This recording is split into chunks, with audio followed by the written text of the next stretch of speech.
Are you evolving or just pressing B? Life is like a Pokemon game, and before you think I've lost my mind, just hear me out. In life, we gotta level up in different areas in order to progress forward. Similar to how in a Pokemon game, you have to level up your Pokemon and battle gym leaders to progress through the game.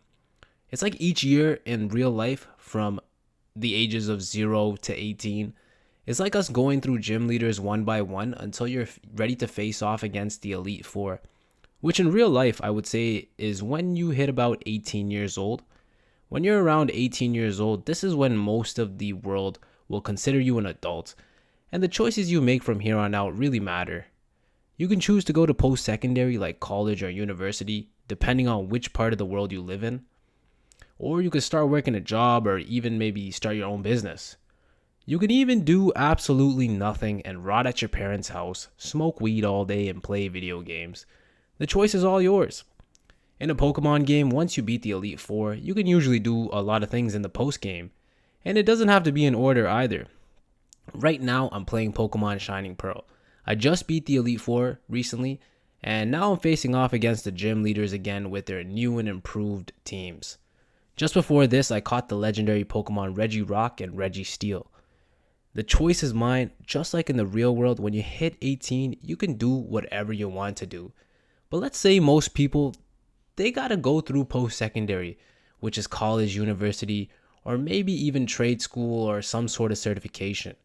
I know some people can do their own thing at 18, but that wasn't the case for me, and I don't think it's the case for most people. I had to go to university because my South Asian parents really wanted me to have a degree under my belt. In their mind, a degree is mandatory, and if you don't have one, then you're basically the piece of gum stuck on the bottom of your shoe. It's a symbol that their kid is not a reject in society.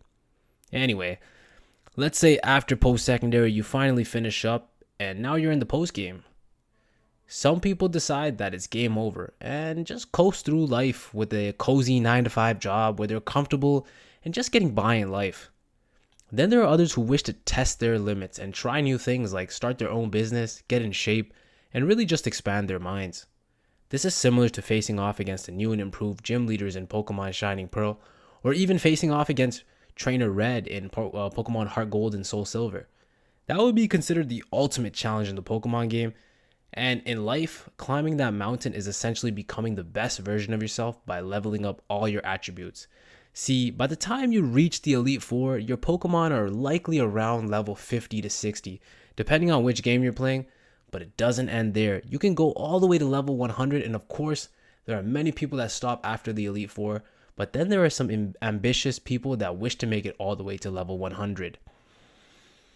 Another way life is like a Pokemon game is with dating. You know, when you start off in the game, you start with a level 5 Pokemon and you slowly level them up, grinding through the wild Pokemon and the trainers in the game, eventually gaining enough experience to face off against the gym leaders one by one. Think of girls like Pokemon. Obviously, you're grateful for the level 5 Chimchar that you got from the professor, but that level 100 Tyranitar has you salivating at the mouth. For this example, let's say that level 100 is similar to a 10 out of 10 baddie, a drop dead gorgeous girl of your dreams. Let's say you somehow managed to get your hands on this level 100 Tyranitar early in the game. Maybe you got it via a trade from one of your friends. What happens when you try to use that Tyranitar in battle? It's not going to obey you, and that's how it works in real life. We have to gain experience and grind through the game, collect all the badges signifying that we've gone through the challenges and obstacles in order to become a worthy trainer.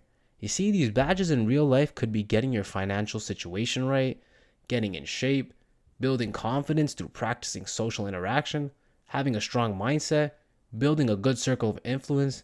The list goes on.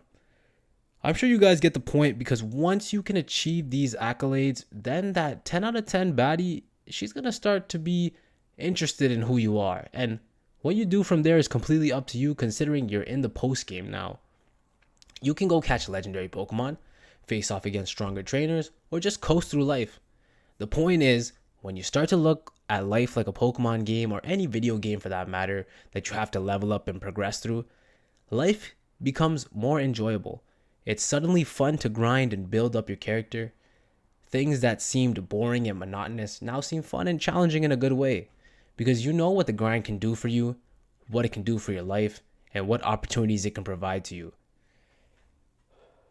I want to talk more about the progression system in the Pokemon games and how it's similar to real life. Think about it for a bit. When you have a low level Pokemon, especially in the beginning of the game, if you skip the grinding part and leveling up your Pokemon by fighting the trainers and the wild Pokemon, then if you try to face off against the first gym leader, then most likely you're going to get slapped and lose. Sure, you might have gotten lucky and chose the starter that is super effective against the first gym leader. In real life, I would consider that being born into a rich family or something of the sort. You basically got a head start in the game of life. Let's say you're able to beat that gym leader because you had that head start. Regardless of that lucky win, if you don't start grinding and fight other trainers, gain experience, then eventually you're going to meet your match and lose. This is because the game doesn't reward you if you don't put in the work, and the same concept will apply in life. Imagine you spent all your time grinding and doing the boring work of fighting the wild Pokemon again and again. A little quick side story. I remember when I was a kid, there was a guy at my elementary school who had a level 70 Charizard before the first gym leader in Pokemon Fire Red. Man, that guy was grinding, man. No joke. But, that's an anomaly, and I think he just wanted to do it to say that he could do it. But listen, the concept is still the same. He grinded so hard in the beginning of the games that the rest of the game was practically a breeze. So what I'm really trying to point out here is that it doesn't matter what point of the game you're at. You have to put in the work at some point. Whether it's in the beginning, middle, or end, doesn't matter. The game is going to get to a point where if you aren't experienced enough, then you're not going to be able to progress. And in life, it's the same thing. In order to get your dream physique, you must grind it out in the gym and with your diet. You want to be a doctor? You got to grind it out in school and go through the motions. You want to get rich? You need to take risks and build proper systems that will generate you income. No matter which way you spin it, you must put the work in to become the ultimate Pokemon trainer. That's all for today, folks. Let me know what you guys think in the comments below. Do you guys agree or disagree? Are there any other ways that Pokemon game could be like life? And as always, thanks for watching and stay frosty, my friends.